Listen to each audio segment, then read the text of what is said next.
On this live stream, we are talking weekend box office predictions. Dave Bautista thinks that working at Disney is nauseating, and is the Meg too tame at PG-13? All that and more we're coming up. Oop, sorry, little audio gremlin there. Let's start again. On this live stream, we are talking weekend box office predictions. Dave Bautista considers working at Disney to be nauseating, and is the Meg too tame at PG-13? All that and more coming up right now.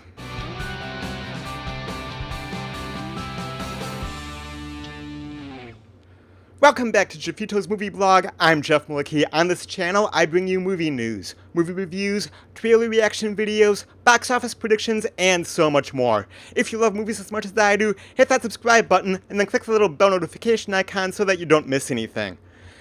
Alright, we are live. Had a few technical issues to work out, but I think I got it under control now. We are live. This is the first episode of what I hope to be eventually a daily live show. For now, it's probably only going to be a couple times a week, thanks to my work schedule and other commitments that I have. But the way this show is going to work is I'll pick out topics from the world of movies and movie news, and we'll talk about them. If you guys are familiar with John Campea and the John Campea Show, that's kind of what I'm modeling the show after. Obviously with my own opinion and my own spin on everything, but no doubt John Campea has been and continues to be a major inspiration to myself and this channel. So just kind of be aware of that's how everything is going to go. With all that out of the way, let's go ahead and get into our first topic of the day. First topic of the day is weekend box office estimates. Coming in at number 1, Mission Impossible Fallout earned $35 million this weekend. Disney's Christopher Robin earned $25 million. The Spy Who Dumped Me had a $12.35 million debut. Number 4, Mamma Mia, Here We Go Again with $9 million. The Equalizer 2 earned $8.83 million. Hotel Transylvania 3 Summer Vacation earned $8.2 million. Ant-Man and the Wasp came in 7th place with $6.188 million. The Darkest Minds debuted with $5.8 million. Incredibles 2 took the number 9 spot with $5 million, and rounding out the top 10 was Teen Titans Go to the Movies with $4.86 million. Now, this weekend box office really surprised me.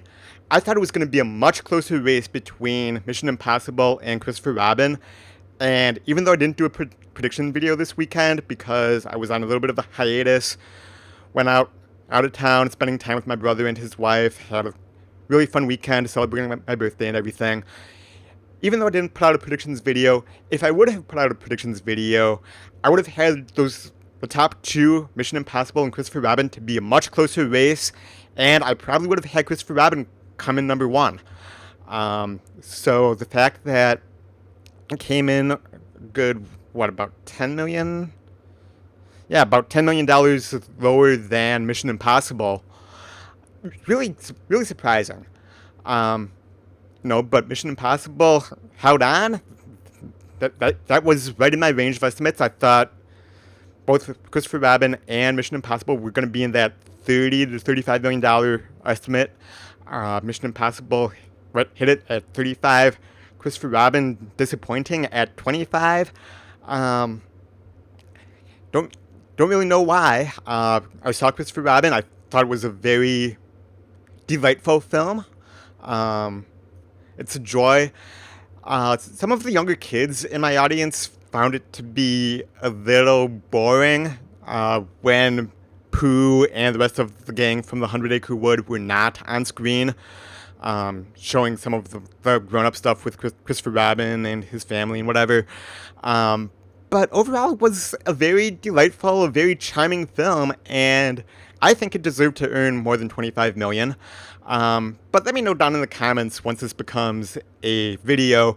If you saw Christopher Robin, what did you think about it? The rest of the top 10, no real big surprises.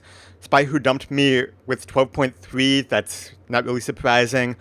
Darkest Minds is maybe the other kind of surprise, only coming in with 5.8. But the thing with The Darkest Minds is I've seen that preview in front of every single movie that I've seen all summer, and it looked like a very generic young adult movie, taking the worst YA tropes from all the YA movies that we've gotten over the past decade or more, lumped into one, and adding some X-Men elements to it, and presenting it as a new film. And, given its low box office, maybe I'm not alone in that thinking. It just looked really generic, really like, okay, I've seen this before. Why are you showing me this again? But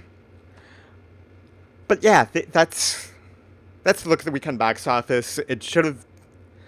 I thought Christopher Robin would have put up a little bit of a tougher fight than it did. Unfortunately, it did not. Mission Impossible repeats at number 1. But let me know down in the comments what you think about this weekend box office. Moving on to our second topic of the day, Dave Bautista, and actually the entire cast of Guardians of the Galaxy, have been very vocal in their support of James Gunn. As you know, James Gunn was fired from the set of Guardians of the Galaxy 3 after some tweets that he tweeted out 10 years ago were suddenly made public again. They were always public, but they shone a spotlight on these tweets from 10 years ago. Disney found out about it and fired him off the set, and Dave Bautista and the cast have been very vocal in their support of wanting Disney to reinstate James Gunn as director for Guardians 3. Dave Bautista took it one step further over the weekend and sent out this tweet, which says, "I will do what I am legally obligated to do, but Guardians without James Gunn is not what I signed up for. Guardians of the Galaxy without James Gunn just isn't Guardians of the Galaxy. It's also pretty nauseating to work for someone who'd empower a smear campaign by fascist cyber Nazis. That's just how I feel." Again, that is a tweet from Dave Bautista from over the weekend, yesterday afternoon, by the timestamp. Now look, obviously what James Gunn tweeted 10 years ago, or roughly 10 years ago, is inexcusable. He made jokes about pedophilia and rape and all sorts of nasty things, completely indefensible, completely inexcusable. However, the tweets were from 10 years ago, as I mentioned, and Disney had to have known about the tweets because they were always public. Disney had to have known about the tweets back in 2013, 2014, when Guardians of the Galaxy 1 was coming out. That movie came out in 2014. They knew about it when Guardians of the Galaxy 2 came out last year. They knew about it up until a couple weeks ago when suddenly a spotlight was shown on those tweets again, and suddenly everybody's up in arms about them. James Gunn has apologized repeatedly for that. He is clearly a changed man. His opinion now does not reflect his opinion then. Now, you may be saying, what about his recent anti-Trump tweets and whatever else? That's fine. He has his opinion on the president, just like we all do. But we're talking about the tweets from 10 years ago, which are inexcusable. But if we are going to go on this witch hunt of digging up people's pasts and things that they may have said or tweeted or joked about or said in private email or private Yahoo Messenger or whatever, old conversations, I would be willing to bet that 99.99% of us have skeletons in our closet that we are not happy about. And, the root issue is that he apologized for those. That does not represent his mindset. Yes, they were inexcusable tweets and, jokes, apparently, but, I don't find the humor in them. But that does not represent his current mindset. If these tweets were from 2 months ago, or a year ago, or maybe even 5 years ago, when development of the first Guardians was just starting to kick off. Maybe Disney would have a case at that point. But it seems to me, and maybe I'm wrong about it, this is just my opinion. If you have a different opinion, you're more than welcome to have it. Everybody has an opinion on this matter.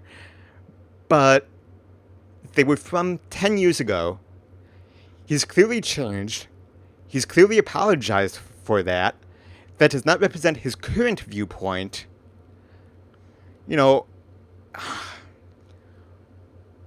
Redemption is one of the most powerful things that we can do as a society.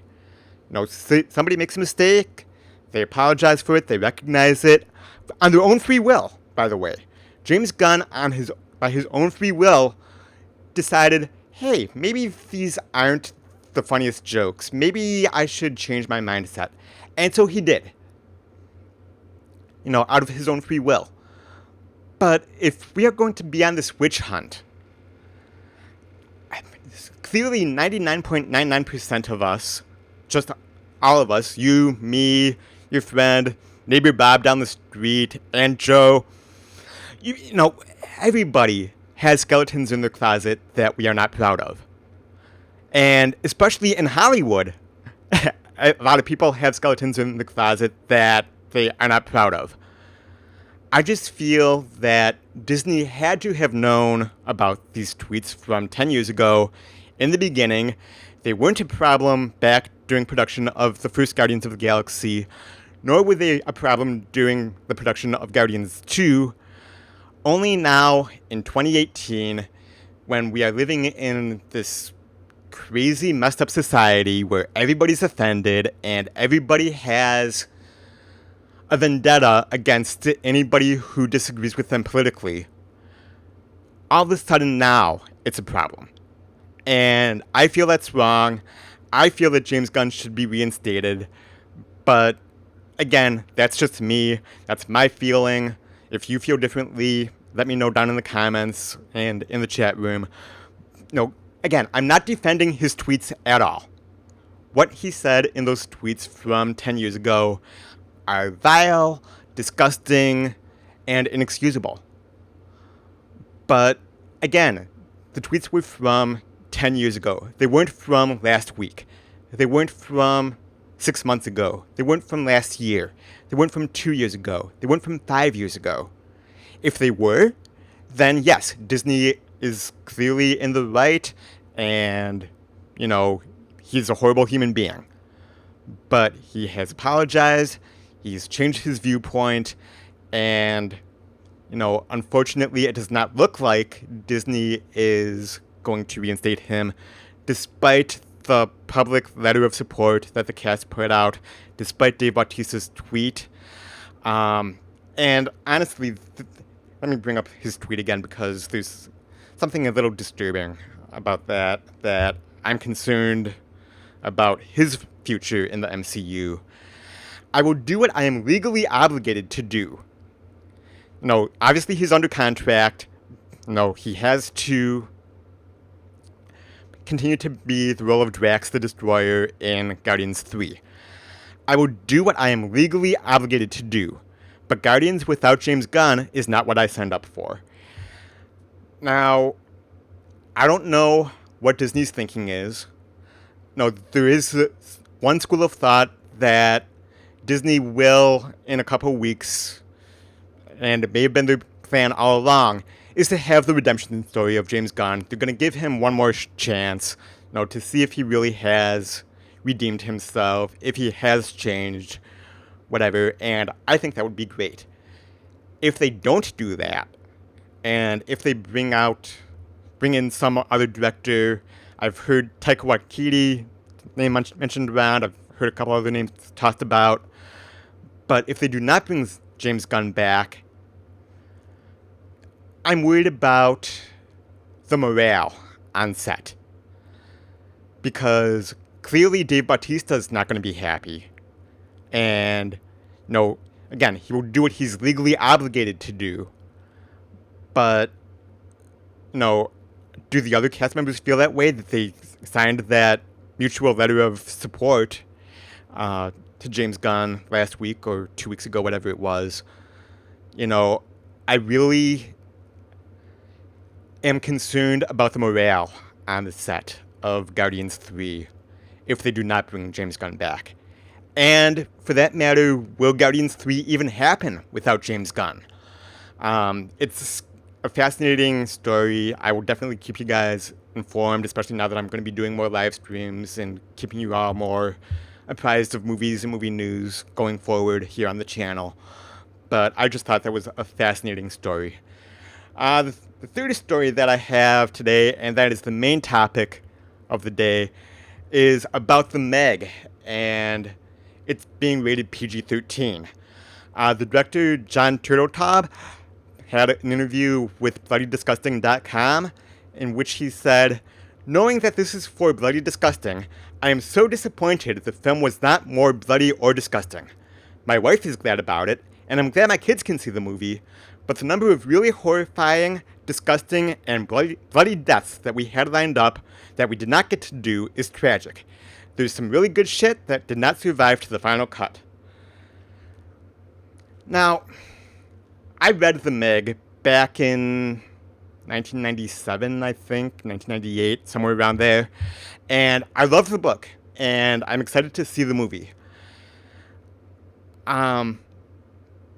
Would I have loved to see an R-rated film adaptation of The Meg? Absolutely.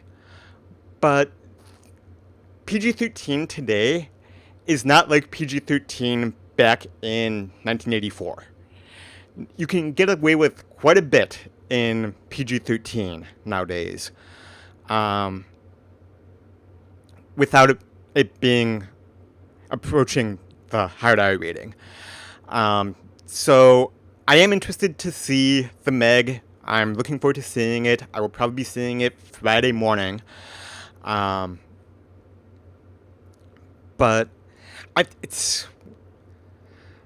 the PG-13 rating does not necessarily concern me because you can get away with quite a bit. No, you have to be more creative, for sure. You can't be bloody and disgusting and gory and everything else. But let's be honest, you can get away with quite a bit in a PG-13 rating without it falling into being rated R nowadays. So I don't think just the PG-13 rating is something to be concerned about. What I am concerned about is, did he push the envelope for it being PG-13? No, how close to the line between PG-13 and R did he take this movie?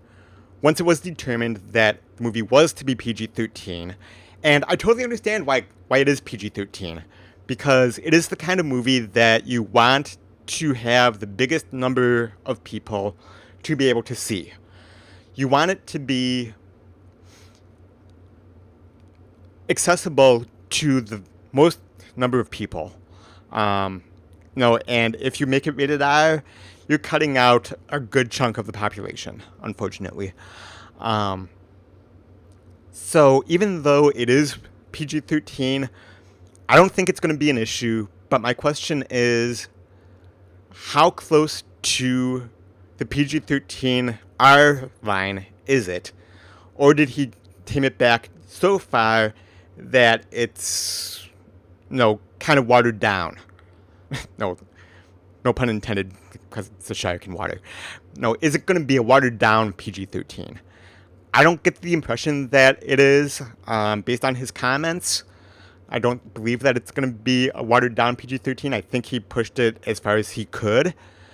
But it is going to be interesting to see it. Unfortunately, I have to work Thursday night, which really bums me out because I was looking forward to seeing this Thursday night. But now I will be working Thursday night instead, so I'll probably get a chance to see this on Friday morning. And I cannot wait. It is one of my more anticipated movies of the year. I remember really enjoying the book.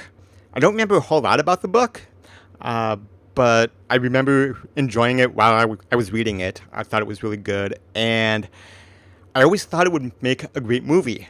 And they've been trying to get this movie off the ground for years, decades even. And it's finally here. I hope that it lives up to my expectations. It looks like it's going to be a fun time. I don't know.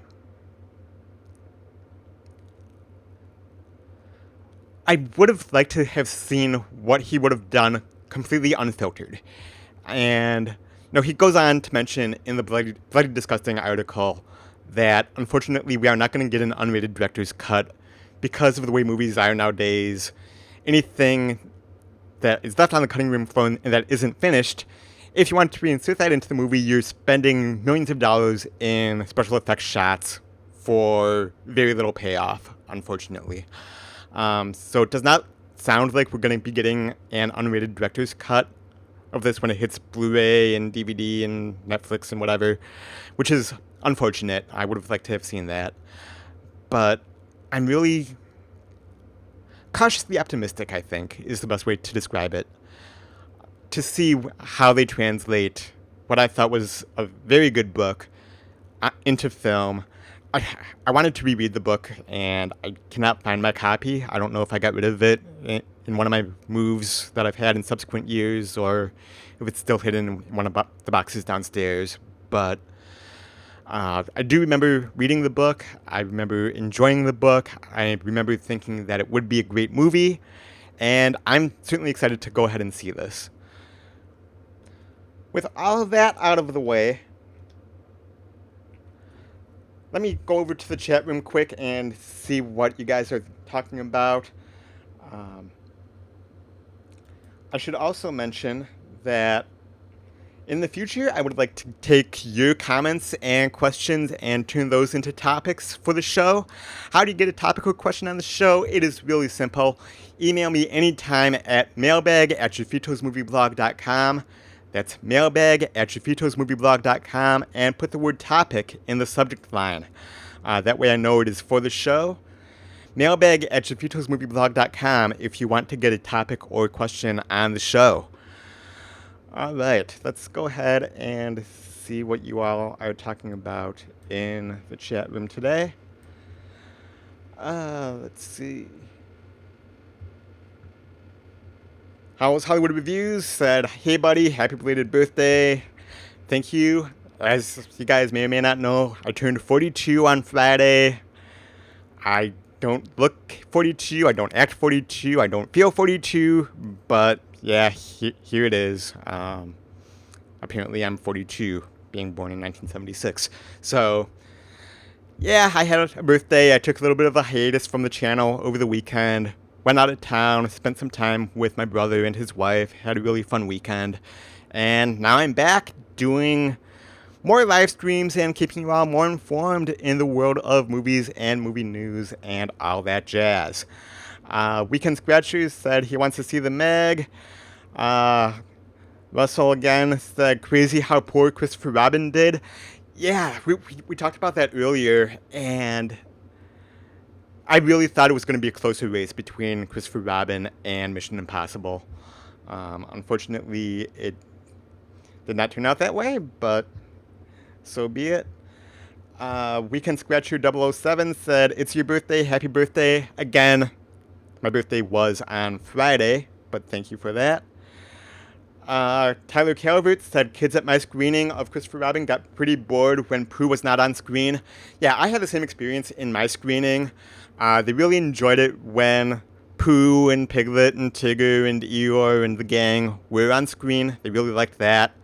But the parts where Christopher Robin was grown up and spending time with his family and at work at the luggage company and everything else, they did not enjoy it, and they were really bored and falling asleep. That may play a part in the low box office, kind of the word of mouth of, hey, this is more of a family movie, it's not necessarily a kids movie. That may have played a part of it. I don't know. I really wish that Christopher Robin would have done better, but it is what it is. Dubania says, I did not see Christopher Robin. It feels like a Netflix film to me. Yeah, it's not something that you need to see on the big screen. It's not something that you need to rush out and see opening weekend or whatever. But it is a fun, enjoyable, delightful film. Charming film. I really liked it quite a bit. Um, I can understand why the kids were falling asleep, for sure. It's not a perfect film, but I really dug it, and I had a good time with it. Uh, Durbania also says Darkest Minds was just a giant YA cliche. Yeah, that's a feeling that I got from the trailers, and that is why I'm not going to be wasting my time seeing it in theaters. I'll wait until it hits Netflix or streaming or whatever, Redbox, because just based on the trailers alone, it looks like they took every YA trope from every young adult movie from the past decade, smushed it all together, added some X-Men elements to it, and suddenly they're presenting this as a new movie. And it's like, no, I've seen this before. I've seen the trailer in front of every single freaking movie that I've seen all summer long, even going back to spring. Probably the last 30 movies that I've seen the stupid trailer for it. And it did not look good. That's the other thing. It did not look like it was a good YA film. Unfortunately. But, yeah. Let's see. Iker Alvarez was in here saying, can you repeat? Yeah, Iker, this is going to be turned into a video once we wrap up here, so at that time, feel free to watch from the beginning and get caught up. Let's see.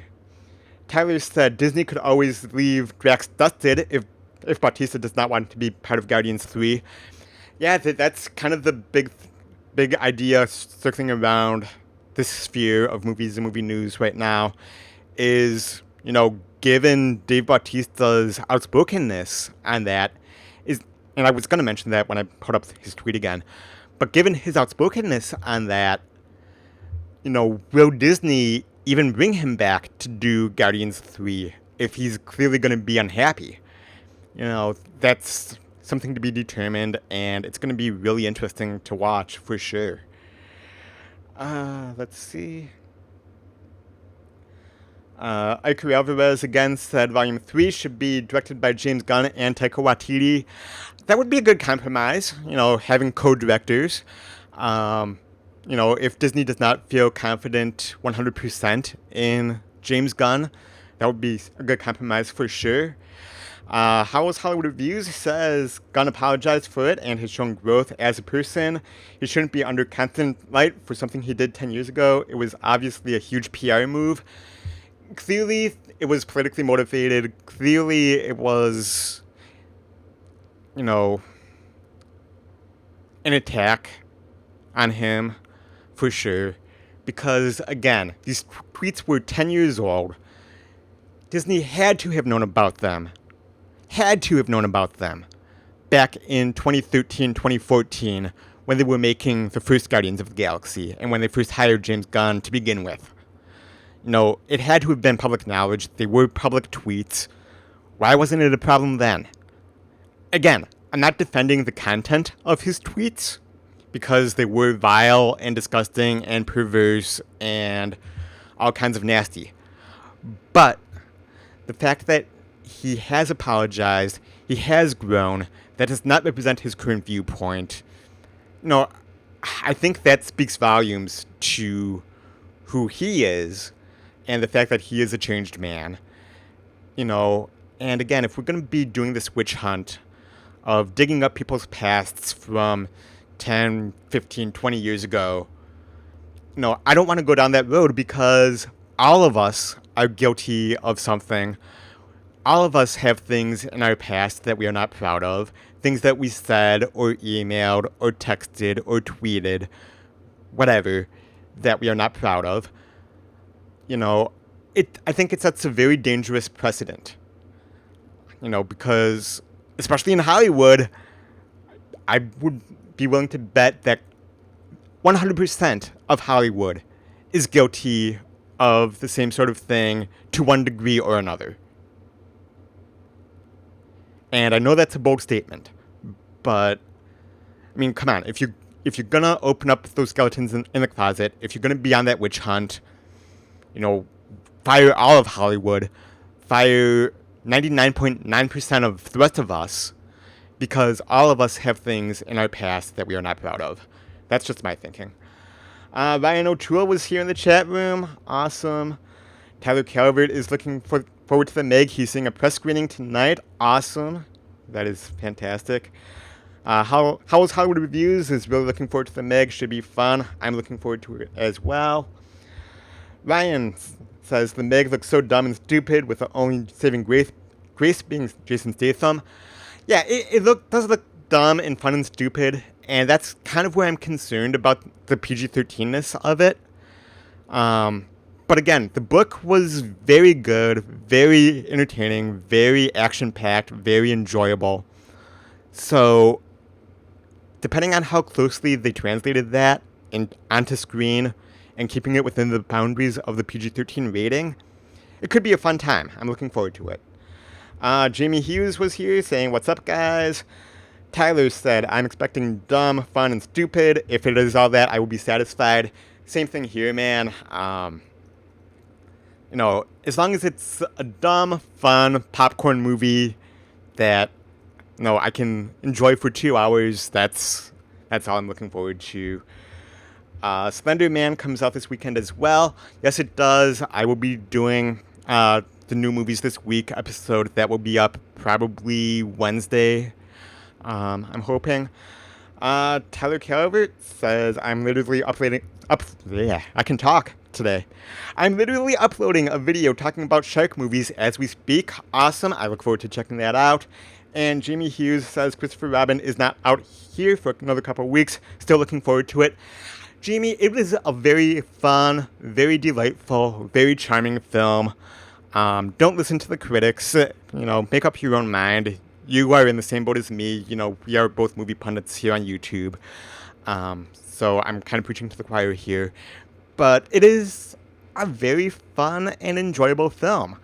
I was talking with Durbin earlier. He mentioned that it seems like a Netflix movie to him. And it's not one of those movies where you need to rush out and see it in theaters, on the big screen, whatever. It's just not. But I do believe that it is certainly worth seeing. It is delightful and charming and enchanting. I did not do a review for it, again, because I was out of town. But, if I did, I would probably rate it a solid 3.5, maybe 4 out of 5. There's nothing offensive about it. It's not a horrible movie. It's not a perfect movie by any means. But there's nothing...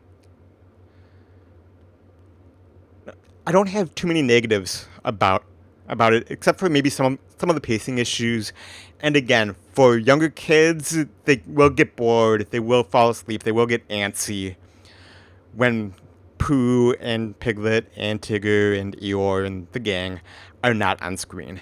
But otherwise, that'll be fine. Jamie Hughes just popped in the chat again. "What do you think of the Supergirl movie announcement?" I did not hear about a Supergirl movie announcement. That did not break when I was doing show notes and getting everything ready for this stream, but apparently there's going to be a Supergirl movie. That is interesting. I will certainly check that out, and if it's newsworthy, I will do a video for it. I do have to get ready for work here in a little bit, and start wrapping things up. But yeah, I guess I'm excited for it. I love comic book movies. It's one of my favorite genres for sure. I've not watched any of the Supergirl TV show. I think I've seen the Supergirl movie back from like the mid-'80s, like 1984, whatever. Right after the Christopher Reeve Superman movies were done, they came out with Supergirl. I think I've seen that movie maybe a handful of times over the years. Not really excited for that. But yeah, if they are doing a Supergirl movie now, that's going to be part of the DCEU or Worlds of DC or whatever they're calling their stuff nowadays. Yeah, I guess I'm excited for it. Tyler says, just give us a Man of Steel 2 already. I certainly agree with that. I've been waiting for Man of Steel 2 ever since seeing Man of Steel 1 back in 2012. But, yeah, it doesn't seem like that's going to be happening anytime soon. Super Vandy asks, is there a superhero movie that has not been done yet that you wish they do? Not off the top of my head. No, I'm not a huge comic book superhero fan in terms of lesser known superheroes. And, I mean, let's be honest, over the past 20 years, we've gotten several superheroes in comic book movies, for sure. Off the top of my head, Super Vandy, I can't think of anything that has not been done.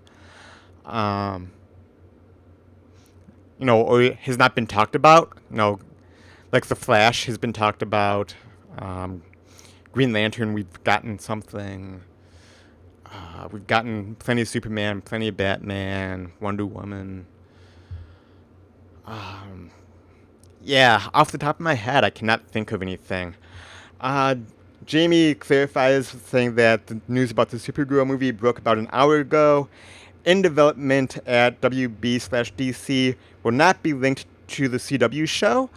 Yeah, I would not expect it to be linked to the TV show. It seems like, even though they are using some characters from the Arrowverse, they aren't connected to the movie universe, so that's not surprising there.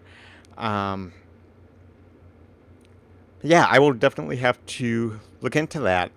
Thanks for the heads up there, Jamie. I'm going to start wrapping things up here. Going a little longer than I wanted to. I wanted to keep it under a half hour if I could, but it's awesome that you guys are hanging out in the chat room and tuning in. That is fantastic. Once again, if you have a topic or question that you want to be discussed on a future episode, by all means, email me anytime. mailbag@jeffitosmovieblog.com. mailbag@jeffitosmovieblog.com, and be sure to put the word topic in the subject line. That way I know it's for the show. It doesn't wind up in my spam or whatever. Also, a reminder about my Amazon affiliate links. You can bookmark the website, jeffitosmovieblog.com/Amazon. Amazon affiliate links are awesome. They do not charge you anything extra, but on anything that you purchase, I do get a nice little kickback from Amazon. It's a great way to support my channel. Also, I set up and am revamping my Patreon page. I had a couple of Patreons in here earlier. Go to patreon.com/JeffitosMovieBlog to find out all the details and all the perks. Like I said, I am going to be revamping that here in the coming weeks and giving you guys a lot more benefits to be a Patreon supporter if you would like to.